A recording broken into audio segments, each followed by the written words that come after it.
Welcome to Rocco Rants Radio Podcast. What am I doing? Why is there echo on this? Wait, hold on.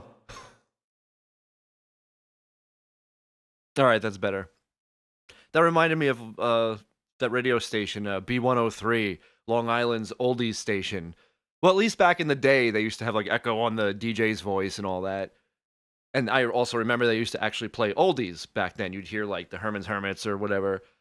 Actually, even the big station out here, like one of the big stations out here is Walk FM, WALK. And I remember growing up as a kid, it was like maybe 1988, 1989, and my mother would be playing the Walk Breakfast Club while we were getting ready in the morning.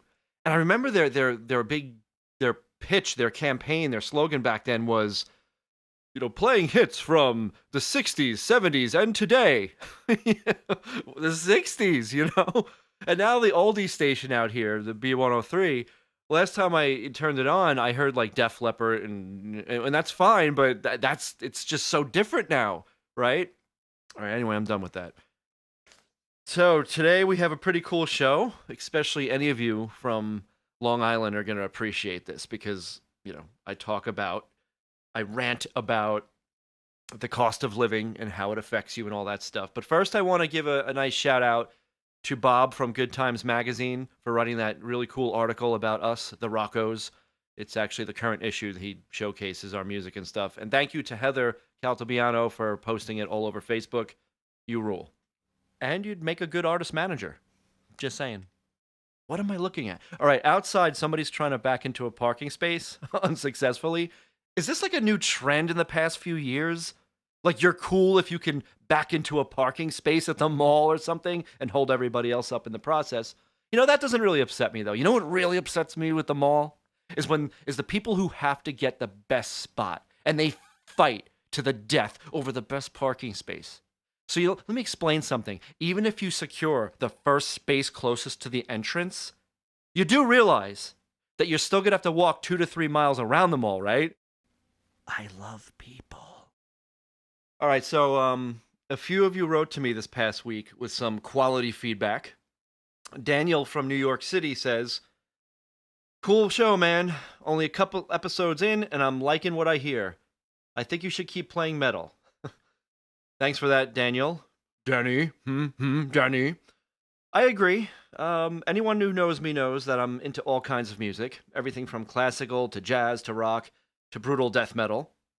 I think playing more underground metal fits the show well. So that's that solved. Okay. I want to talk about the cost of living. Regardless of where you are and how the current economic climate is impacting life in general. See, I live on Long Island, New York. And every time I admit this, there's always at least one dickface who goes, "Oh, must be nice, bro." No, actually, it's really not these days. Yeah, we Long Islanders have our stereotypes, some of which are true. Some people talk like this. After all, we're Long Island strong. A bada bing, a gabagool. Yes, there are some really rude people here. Not everyone, but yeah, the attitude blows overall. It's definitely overcrowded, and it's a fast-paced lifestyle which gets old. And yes, the cost of living is absolutely insane. One stereotype I don't agree with is that Long Island is affluent and one big country club for rich snobs. Granted, there are exclusive areas, like if you go to the Hamptons or Brookville or wherever. But there are at least as many bad spots with people living at or below the poverty line. Oh yeah, it's true. You don't believe me? Go take a nice Sunday drive through Wyandanch or Hempstead, or try to rent an apartment in Central Islip and see how it goes. The truth is, most of Long Island is either middle or working class stiffs trying to stay afloat. I have to constantly think outside the box in order to make any money here. It hasn't been easy, and the few jobs available suck ass and the rest are highly competitive. Our politicians are too busy turning the public against certain professions, like teachers, who keep losing their jobs in mass quantities year after year. And it's not because they're ineffective, but because corrupt New York State doesn't want to fund public education anymore. Just like the recent soda scam. You remember where they tricked us into believing raising tax on soda would benefit our children's health? Remember that? Granted, kids can certainly use less sugar, but that's not why they propose this bullshit. Same with education. This whole Common Core APPR thing is simply an excuse to lay off teachers and dissuade college students from entering the profession.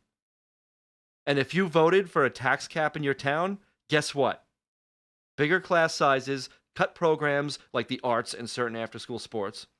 Okay, I'm getting off topic here. Anyway, the cost of living here makes life pretty rough.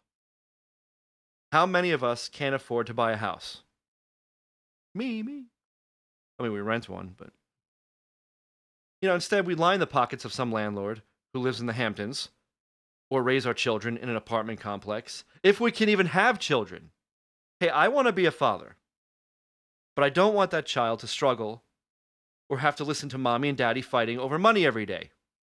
That's what I went through. That's what a lot of people went through. The average one-bedroom apartment on the island ranges between $1,500 and $1,600 a month. One bedroom. Yeah. And if you don't want to get evicted, you'll need to find either 2 shitty jobs or commute to Manhattan, which isn't actually as easy as it used to be. Gas mileage, train fare keep going up. Oh, you could start a business if you have over $2,000 a month just to lease a place. But what can be done to fix this? I don't know. Hey, I never said I would impart some didactic gem of advice on this show. And when it comes to being stuck on a small island where there's no place to spread out, I guess the best solution is to leave. I hear job prospects are strong in Texas or North Dakota. Me, I'm holding out for San Diego. Yeah, if money were no option, I'd be the biggest beach bum in Oceanside. Well, now that we're all in a better mood, let's rock. I'm going to go grab a cup of coffee. See, I do have the Long Island accent. It comes out when I'm more pissed off.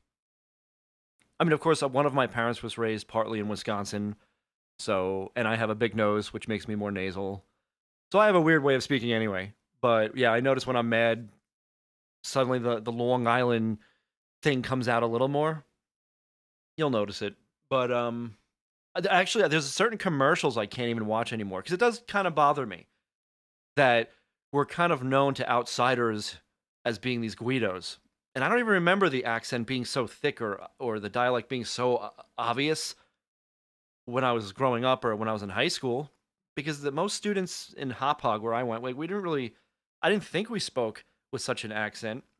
It came more pronounced as I got through college, and now I can't even watch like a Hyundai commercial without like wanting to throw up because I don't know. Well, that's a whole nother story. Oh, by the way, unless you guys give me something to talk about for next week, I think I'm going to hit on the subject of crooked mechanics. Yeah, just remind me though. One of my 30 listeners from last week. I think we're up 10%. Hey, it could be worse. As Werner Herzog once said, even dwarves started small. Enjoy the metal.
That was the new one from Behemoth. Does anybody listen to me after the initial rant is done? I mean, obviously, a few people have written to me. They listen to some of the metal, but like, do you guys hear me right now? Because if you do, post something on my Facebook page. Say the word kangaroo. Like, post that on my Facebook page. Can you do that? I remember the first day of 7th grade, a teacher said to us, on the last day of class, come up to me and say the word kangaroo. So on the last day of class, I remembered the word, and nobody else did, but I was too shy and I just walked out.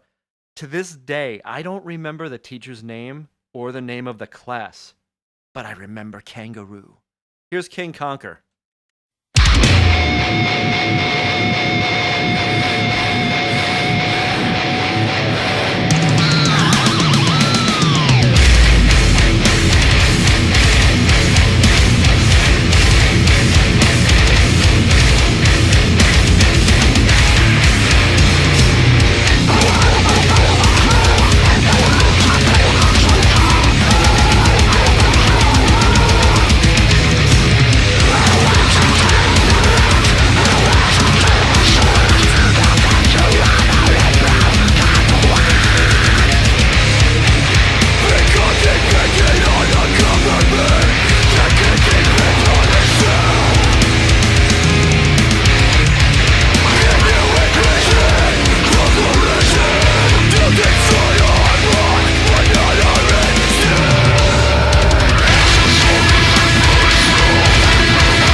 Those guys are sick.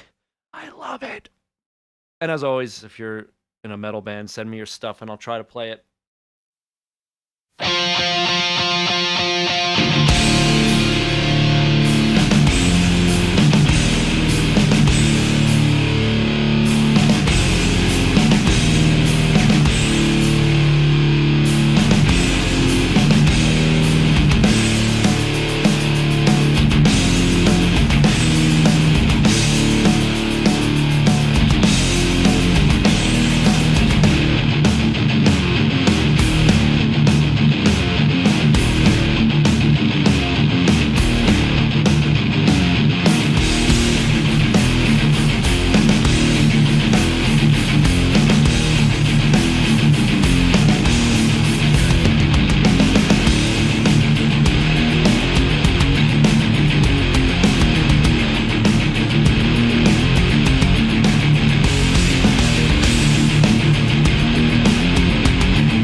That was Torture Killer. Couple of tracks there.